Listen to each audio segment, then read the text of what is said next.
வடகொரியா, தென்கொரியா யுத்தம் வரும். கொரிய தீபகற்பம் பத்தி எரிய போது அப்படின்னு தான் எல்லார் மத்தியிலயும் ஒரு பேச்சு இருந்துச்சு. ஏன் அப்டின்னா, அமெரிக்கா வடகொரியாவ நோக்கி ஆக்ரோஷத்த அதிகரிக்கும்போது, ஆட்டோமேட்டிக்கா அத கலிஃபோர்னியால இருந்தா அடிக்க போறாய்ங்க. நோ, நோ தென்கொரியால இருந்து தான் அடிக்க போறாய்ங்க. அதனால தென்கொரியா ஒரு ஆட்டத்த காணும் அப்படிங்கிறது எல்லார் மனசுலயும் இருந்தது. ஆனா அப்படிலாம் ஒண்ணும் கிடையாதுடா. நாங்க உக்ரைன் கிடையாது கிளச்சு போட. எங்கள நம்பி எலக்ட்ரானிக்ஸ் மார்க்கெட் இருக்கு. இங்க பாரு Starbucks கூட ஓப்பன் பண்ணியிருக்கு. எங்க ஓப்பன் பண்ணியிருக்கு? நீ காப்பி குடிச்சுக்கிட்டே வடகொரியாவ பாரு. இல்ல வடகொரியாவுல இருந்து இங்க காப்பி குடிக்கிறவன பாரு அப்படின்னு சொல்லி பொருளாதார ரீதியில் தான் நாங்க சிந்திக்கிறோம் அப்படின்னு போஸ்ட் ஒட்டி 4 நாள் கூட தாண்டல. ஏன் அப்டின்னா, முதல் முறையா Starbucks உள்ள போச்சு அப்படின்னு பெரிய அளவுல போஸ்டர்லாம் ஒட்டப்பட்டுச்சு. 4 நாள் கூட தாண்டல. அதுக்குள்ள அங்க உள்நாட்டு கலவரம் வந்துருச்சு. எமர்ஜென்சி அறிவிக்கப்பட்டுருச்சு. எமர்ஜென்சி அறிவிச்சு ராணுவ ஆட்சியா மாறிப்போச்சு. என்னடா ஒரே நைட்ல இவ்வளவா? அப்படின்னு கேட்டா, இதெல்லாம் எங்கள பார்த்து கேட்காத. அதே நைட்டிலே ராணுவ ஆட்சி வாபஸ் அப்படின்ட்டாய்ங்க. ஏகப்பட்ட ட்விஸ்ட் அண்ட் டர்ன்ஸ் ஒரு இரவுல ஒரு படமாவே எடுத்துட்டு போயிரலாம். அந்த அளவுக்கு தென்கொரியால படபடன்னு நிகழ்ச்சிகள் மாறி கடைசியில பழைய இடத்துக்கே வந்துருச்சு. சரி ஏன் எமர்ஜென்சிய கொண்டு வரார்கள் அப்படின்னா, அங்க ஒண்ணும் கிடையாது. பார்லிமென்ட்ல ஃபண்ட ஒதுக்குறார்கள். அதுக்கான ஒவ்வொரு ஃபண்டுக்கும் ஒதுக்கும்போது ஆர்ப்பாட்டம், எதிர்ப்பு அப்படிங்கிறது எதிர்க்கட்சியில கடுமையா இருக்கும். அது என்னென்ன ஃபண்டுகள்ல அப்படின்னா, போதைப் பொருள் ஒழிப்பதற்கு, பாதுகாப்பு ஏற்பாட தீவிரப்படுத்துறக்கு, வடகொரியால இருந்து சில அச்சுறுத்தல் இருக்கு. அத தடுக்கிறக்கு அப்படின்னு பட்ஜெட்ட ஹைக் பண்றார்கள். அந்த பட்ஜெட் ஹைக்குக்கு ஒத்து வர மாட்டேங்குது எதிர்க்கட்சிகள். பார்லிமென்ட்ட முடக்கி வச்சிருக்கார்கள். தினமும் போராட்டம், முற்றுகை அப்படின்னு ஓடிக்கிட்டு இருக்கு.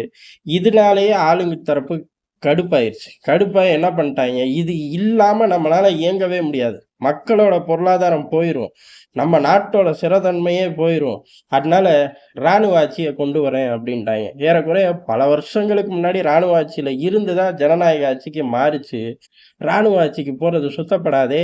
அதுபோக அமெரிக்கா இங்கேருந்து ஆப்பரேட் பண்ணணும்னு நினைக்கும்போது, இது முழுக்க முழுக்க ராணுவ ஆட்சியா மாறுச்சுன்னா, தென்கொரியா முழுக்க ராணுவ முகாமுக்கு சமம். வச்சு வடகொரியாவ செய்யறக்கு தென்கொரியாவ கிளச்சு போட்டுருவாய்ங்க அப்படிங்கிற சுதாரிப்பு அந்த மக்கள் மத்தியில இருந்துச்சோ என்னமோ, ஒரே இரவுல பெரும் போராட்டம்.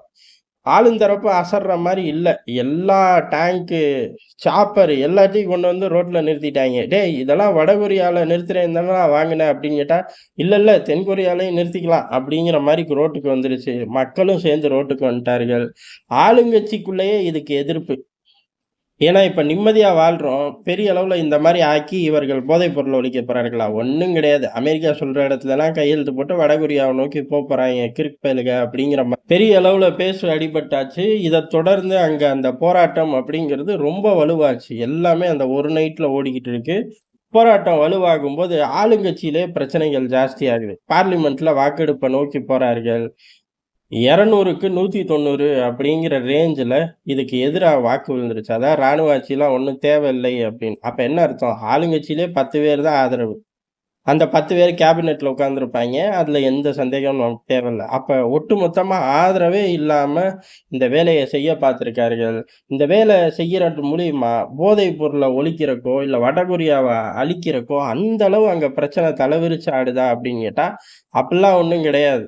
எல்லா நாட்டுல உள்ள லெவல்ல தான் இருக்கு. இன்னும் நெனச்சா கூட ரொம்ப ஈஸியாவே முடக்கக்கூடிய லெவல்ல தான் இருக்கு. அப்படி இருந்தும் இந்த விளையாட்டு ஏன்? இந்த ஆபத்த கொண்டு வரது ஏன்? ஆளுங்கட்சியோட பதவிகள காப்பாத்திக்கவா அப்படின்னு கேட்டா, அதுக்கும் பெருசா இருக்குன்னுலாம் சொல்லிற முடியாது.